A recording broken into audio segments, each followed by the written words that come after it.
शेवाचे लाडू बनवणे हे काही सोपे काम नाही. बऱ्याचशा ठिकाणी याला कळीचे लाडू सुद्धा म्हणतात. हे लाडू मोतीचूरच्या लाडूपेक्षा सुद्धा एकदम भारी असे लागतात. या लाडूचा पाक योग्य पद्धतीने परफेक्ट असा व्हावा यासाठी भरपूर टिप्स सांगितल्या आहेत. हे लाडू बनवण्याचे आणि पाक बनवण्याची योग्य पद्धत या व्हिडिओमध्ये सांगितली आहे. चला तर मग एकदम योग्य पद्धतीने परफेक्ट प्रमाणात 1 किलो कळीचे लाडू कसे बनवायचे ते पाहूयात. कळीचे लाडू बनवण्यासाठी इथे मी 2 मोठे बाउल भरून बेसन पीठ घेतले आहे. वजनाने म्हणाल तर हे बेसन पीठ अर्धा किलो इतके आहे. जे आपण रेग्युलर बेसन पीठ वापरतो तेच हे पीठ आहे. इथे कुठले वेगळे पीठ घेण्याची आवश्यकता नाही. सुरुवातीला सगळे बेसन पीठ अशा प्रकारे चाळून घ्यायचं आहे. म्हणजे यामध्ये जर काही मोठे कण राहिलेले असतील तर ते बाजूला निघतील आणि शेव पाडत असताना साच्यामधून आपोआप खाली येईल. तर इथे तुम्ही पाहू शकतात की या पिठाचे मोठे मोठे कण बाजूला निघलेले आहेत आणि इथे आपले पीठ एकसारखे तयार झालेले आहे. आता आपल्या लाडूचा रंग एकदम छान यावा यासाठी यामध्ये पाव चमचा हळद घालत आहे. हळद घालून हे पीठ चांगले एकत्र मिसळून घेऊयात आणि लागेल असे आवश्यकतेनुसार पाणी घालून याचा छान गोळा तयार करून घ्यायचा आहे. आपण जे नेहमीचे पीठ शेवासाठी मळून घेतो त्यापेक्षा थोडेसे सैलसर असे हे पीठ असते. त्यासाठी लागेल असे पाणी घालून अगदी छान असं हे पीठ मळून घ्यायचं आहे. यामध्ये पाणी घालत असताना अंदाज पाहून थोडे थोडे करून पाणी घाला, म्हणजे याचा गोळा एकदम मस्त असा तयार होतो. तर इथे आपल्या पिठाचा एकदम मस्त सैलसर असा हा गोळा तयार झालेला आहे. या पिठाची कन्सिस्टन्सी इथे तुम्ही पाहू शकतात. इतका सैल असा हा गोळा आपल्याला छान तिंबून घ्यायचा आहे. आता इथे मी एक साचा घेतलेला आहे. या साच्याला जे आपण तिखट शेव पाडण्यासाठी प्लेट वापरतो तीच प्लेट इथे सुद्धा वापरायची आहे. एकदम छोटे छिद्र असणारी. प्रत्येक जणींकडे असा साचा असेल असे नाही. यापेक्षा थोडासा वेगळा सुद्धा साचा असू शकतो. आता यामध्ये पीठ अशा प्रकारे भरून घेऊयात. जितकं बसेल तितकं पीठ यामध्ये भरून घ्यायचं आहे. आता हा साचा पॅक करून घेणार आहोत. या साच्यामध्ये जराही हवा राहता कामा नये. आता आपल्याला हा साचा एकदम पॅक करून घ्यायचा आहे. तर इथे आपला साचा शेव पाडण्यासाठी तयार झालेला आहे. तर इथे मी बाजूलाच तेलसुद्धा चांगले गरम करून घेतले.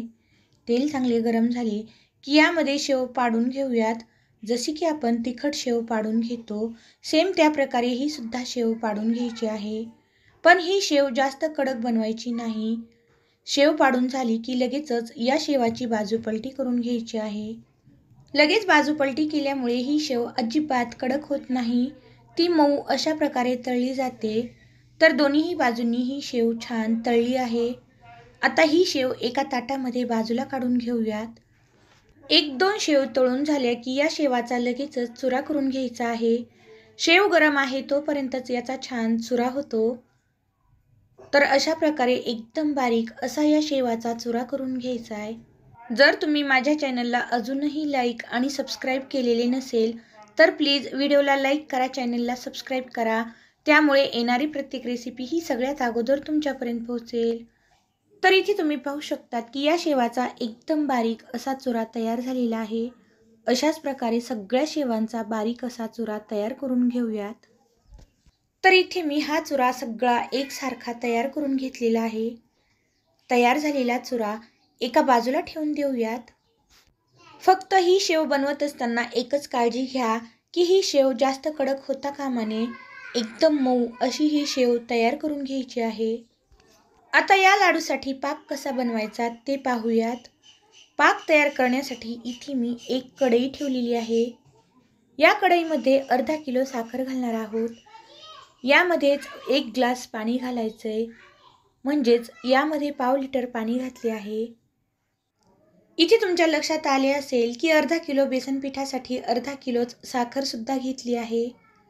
तुम्ही कितीही प्रमाणात लाडू बनवत असाल तरी सुद्धा जितके बेसन पीठ असेल तितकी साखर घ्या, म्हणजे योग्य पद्धतीने हे लाडू तयार होतात. आता साखर विरघळेपर्यंत आपल्याला हे सतत हलवून घ्यायचं आहे. जशी जशी साखर विरघळली जाईल तसे तसे या पाकाला छान फेस येईल. तरीसुद्धा आपल्याला हा पाक चांगला शिजवूनच घ्यायचा आहे. हा पाक तयार होण्यासाठी जवळजवळ 4 ते 5 मिनिट लागतात. जसा जसा पाक तयार होईल तसा तसा या पाकाचे बुडबुडे कमी होत जातील. तर अजूनही या पाकाला थोडासा वेळ आहे. अजूनही हा पाक तयार झालेला नाही. चाचणी तयार झाली आहे की नाही हे पाहण्यासाठी बाजूलाच एका प्लेटमध्ये पाणी घ्यायचं आहे आणि आपली चाचणी कशी झाली आहे ते पाहायचं आहे. तर चाचणी कशी पाहायची ते पाहूयात. तर इथे मी एका प्लेटमध्ये पाणी घेतलेले आहे. या पाण्यामध्ये ही चाचणी सोडून पाहायची. ही चाचणी सहज एका जागेवर जमा झाली तर समजावे आपला पाक तयार झालेला आहे. तर इथे तुम्ही पाहू शकतात की ही चाचणी अजिबात एका जागेवर जमा होत नाही. तर अजूनही ही चाचणी तयार झालेली नाही असे समजावे. पण अशी चाचणी तयार झाली की चाचणी येण्यासाठी खूप जास्त वेळ लागत नाही. अशा प्रकारे प्रत्येक वेळेला हे चेक करून पाहायचं आहे.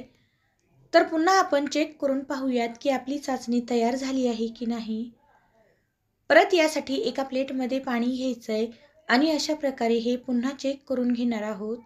तर इथे तुम्ही पाहू शकतात की हा पाक पहिल्यापेक्षा थोडासा घट्टसर असा तयार झालेला आहे आणि सहज एका जागेवर जमा होत आहे. असा पाक तयार झाला की समजावे आपली चाचणी तयार झालेली आहे. आता अजिबात वेळ घालवायचा नाही. जर पाक पुढे गेला तर लाडू कडक होतात आणि पाकाची साखरसुद्धा होते. अशी चाचणी पटकन एका जागेवर जमा झाली की समजावे आपला पाक तयार झालेला आहे. लगेचच गॅस बंद करायचा आहे आणि ही कढई गॅसवरून खाली घ्यायची आहे. आता यामध्ये आपण जो शेवचा चुरा केलेला होता तो घालणार आहोत. यासोबतच अर्धा चमचा विलायची पावडर सुद्धा घालायची आहे. पाक आणि शेवाचा चुरा चांगला एकत्र मिसळून घेऊयात. पाक चांगला तयार झाला की पाकाचे बुडबुडे सुद्धा लगेचच कमी होतात आणि पाकाला एक प्रकारची छान चकाकी येते. हा पाक तयार होण्यासाठी जवळजवळ इथे मला 4 ते 5 मिनिट लागले. जर तुमच्या लाडूचे प्रमाण थोडेफार कमी किंवा जास्त असेल तर इथे पाक तयार होण्यासाठी वेळ सुद्धा कमी जास्त लागू शकतो. तर इथे आपले मिश्रण चांगले एकत्र मिसळले आहे आणि आपला पाक जरा सुद्धा कमी किंवा जास्त झालेला नाही आहे ना. योग्य पद्धतीचे हे मिश्रण. आता आपण लगेचच यापासून लाडू तयार करणार आहोत. त्यासाठी अशा प्रकारे थोडासा पाण्याचा हात घ्यायचा आहे कारण हे मिश्रण खूप गरम आहे. मिश्रण गरम आहे तोपर्यंतच याचे लाडू छान जर तुमच्या घरामध्ये अजून कोणी मदत करण्यासाठी असतील तर त्यांची मदत तुम्ही घेऊ शकतात. थोडासा पाण्याचा हात घेऊन हे लाडू एकदम मस्त असे बांधले जातात. इथे तुम्ही पाहू शकतात की इथे आपला लाडू एकदम मस्त असा तयार झालेला आहे. पण लक्षात ठेवा हे लाडू बांधत असताना मिश्रण गरम आहे तोपर्यंतच याचे लाडू छान बांधले जातात. त्यासाठी पटापट अशा प्रकारे गरम गरमच आपल्याला हे लाडू बांधून घ्यायचे आहेत. तर इथे आपला दुसरा सुद्धा लाडू तयार झालेला आहे. अशाच प्रकारे बाकीचे इतरही लाडू तयार करून घेऊयात. यावर्षी दिवाळीसाठी अशा प्रकारचे लाडू तुम्ही एकदा नक्की बनवून पहा. जर तुम्ही अशा प्रकारे हे लाडू बनवून पाहिले तर तुमचे लाडू अजिबात बिघडणार नाहीत.